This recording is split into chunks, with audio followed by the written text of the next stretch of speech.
Welcome back to Sunrise Daily. Mr. Adetokunbo Mumuni joins us now. He's the Executive Director for SERAP. He's also a legal practitioner. Thank you for coming on today.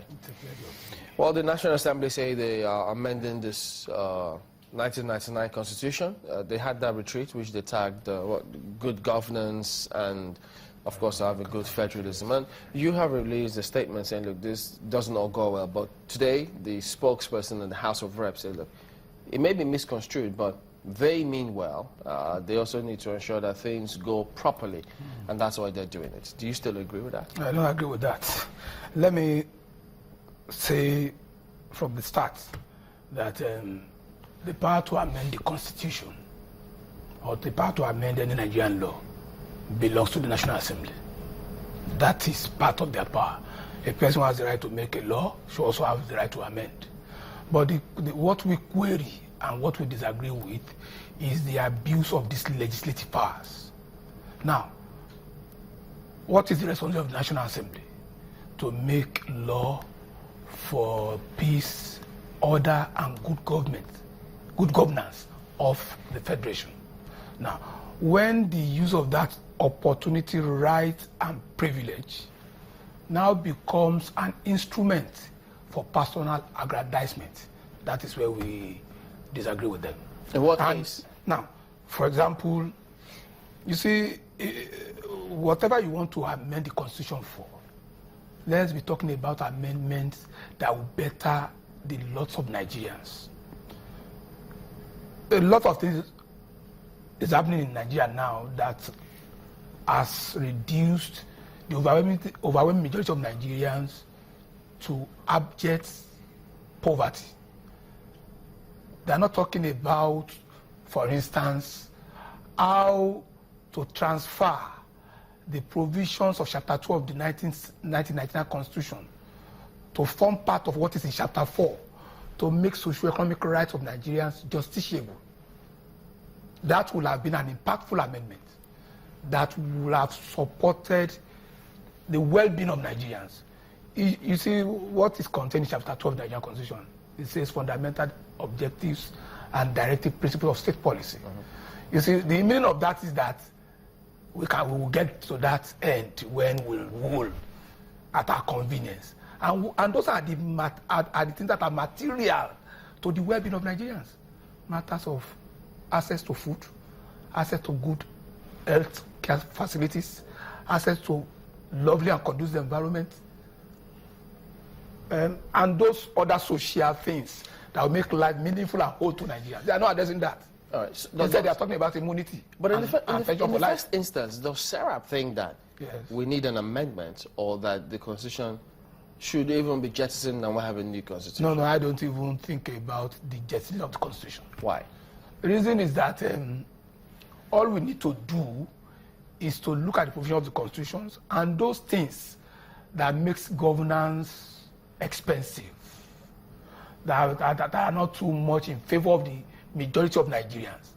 You remove those ones, amend them, and reinforce matters that will cut wastes, that will stop leakages, that will do away with seepages. You think the National Assembly will do that? You see, it's because Nigerians are used to, I don't know, about the most patient people in the world. The Nigerians give too much respect to those who govern them. For example, there are provisions for recall, for instance. If indeed the constituents are not satisfied with what a particular legislator is doing, that power is there. All you need is about 2/3 and 1/3 of the registered voter in that particular constituency. There are people that can mobilize and assist people to make this recall. But the Nigerians are not complaining. That's where I see it. So, you see, the price you pay for freedom is perpetual vigilance. You can't sit there and say, leave the thing to lawyers generally. Because politicians generally, whether of APC or PDP extraction, are the same thing. Although a few of them are opposed this move, but that is to tell you that the majority of them are supporting this move. Did you see us rising beyond all of this political affiliation, ethnic ideologies, and all of those, and looking at issues on their merits in this country? You see, the reason why we are suffering, the reason why the majority of Nigerians are suffering, is because of the fact that they are not looking at things directly, practically. They use primordial considerations when issues that affect them come up. Because the Yoruba man is the president, the Yoruba man will be saying, don't trouble him. Because an Hausa man is the president, the Hausa man will be saying, don't trouble him. When Jonathan was the president, South, East and South people are saying, don't trouble him. And that is the real problem that we have. When things are considered, it should be considered dispassionately. Poverty, like you said, does not know tribe. Want does not know tribe. Hunger does not know tribe, doesn't know religion. So why we will start using such base and primordial sentiments in matters that actually affect our lives? But then about this amendment that they are going with, proposing, the immunity, for instance, and some of those other clauses there, even if they go ahead and do it, this National Assembly leadership cannot benefit from it. Very well, because in democracy, there is no room for retroactive legislation. It will be post-amendment. It cannot be taken backwards. But let me tell you, they said the judiciary has immunity. I don't know where they got that idea from. The only immunity that a judge has is when it's doing his official duty properly, sitting as a judge. A judge who steals will still be prosecuted and be dismissed. But they got pensions. They get pensions because of the nature of their work. Now, somebody chose a career. He became a judge, for example.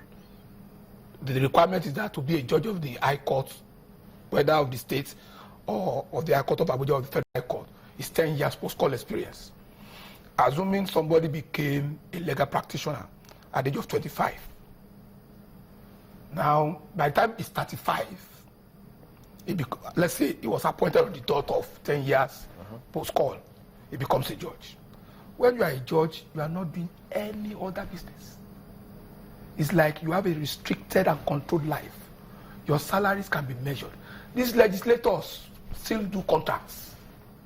They do a lot of side businesses. While still participating in the full legislative functions. So the judicial officers don't do any other thing. If they ever do it and it is discovered, it is a gross misconduct that can lead to dismissal and that can lead to prosecution. Would it be out of place for SERAP to actually insist or either seek from the law court that, I'm talking about this time around, compelling either the executive to put in place machinery for Nigerians to have a referendum?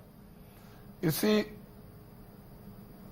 the right is when you say you want a referendum, it must be on a particular issue or some set of issues.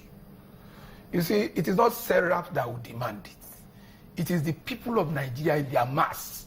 For example, we've heard of situations where matters arises in some other saner environment, and you see the people moving out en masse, staying in one place, supporting themselves for weeks on until the will of the people is carried out. Like what happened in the media law that they proposed to pass the other day.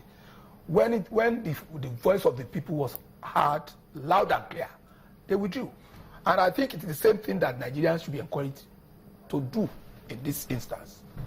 That it is not your business to make law so that you will personally benefit, or people of your type that are coming in future will personally benefit.